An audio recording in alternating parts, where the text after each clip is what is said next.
A typical day for many of the employees of the Southern Nevada Water Authority involves visiting Lake Mead or one of our water treatment facilities or even the low lake level pumping station.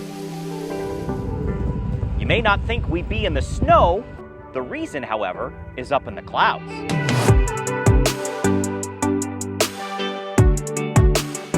Welcome to the Spring Mountains, where we have several cloud seeding generators spread throughout this mountain range to create more of what you see right here, snow and precipitation. When snow is seen along the Spring Mountains on the west side of the Las Vegas Valley, know it's great for Southern Nevada. When it melts, that water feeds areas like Red Rock Canyon, and more importantly, it recharges our community's groundwater aquifers, which make up about 10% of our annual water supply. The Southern Nevada Water Authority partners with several agencies and organizations in the West, investing in technology using machines like this to produce more of this. These generators are placed in ideal areas in order to take advantage of the storms that come through Southern Nevada to create more snow. We introduced you to cloud seeding technology with SNWA hydrologist Sean Collier back in 2022. Collier is also the current president of the North American Weather Modification Council. Cloud seeding's been performed in the United States since the 1940s. It's been done for purposes of increasing rainfall, decreasing the size of hail, decreasing fog, and for what you see here, to increase snowfall. Studies have shown that seeding during a weather event increases precipitation in the seeded area by 5 to 15%. As of 2024, 4 of these generators located on private land are assisting the Spring Mountains. The technology is simple, using heat to send particles of silver iodide into the sky.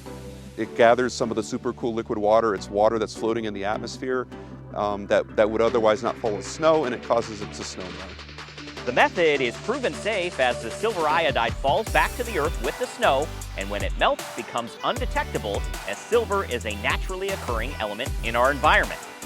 It's also extremely cost-effective, cheaper than any other method to bring in new water to an area via trucks, pipelines, even icebergs.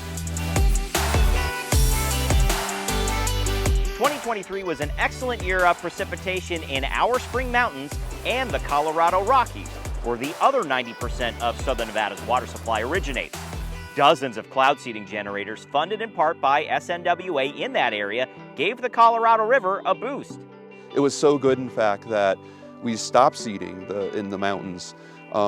There's something called suspension criteria, where if the snowpack reaches a certain level, we then stop cloud seeding. Our trip into the Spring Mountains to visit one of the active generators was cut short on this day, as we may have lost some traction at some point. So these generators are put in higher remote areas in the Spring Mountains, and they are challenging to get to, especially when there is snow on the ground. So the generators are running, but we can't reach it because we've got some tough conditions right now. So we just came out of that snow up there to show you a generator that's in a less remote location in order just to give you an idea of what the generator looks like. This generator is also helping with the water supply in the Spring Mountains. So when a storm comes through with the right conditions, this generator is remotely turned on and carries the material over there to help increase the snowfall. In 2023, the Bureau of Reclamation provided a grant of over $2 million toward new seeding equipment in the Colorado River Basin, and the Nevada State Legislature approved $1.2 million of funding for a new statewide cloud seeding project.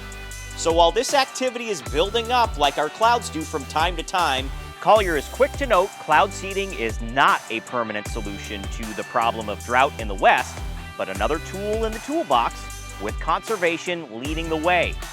So even though you can't see these generators, they're doing their part to contribute to conservation in Southern Nevada and help with the water supply issues that we're experiencing.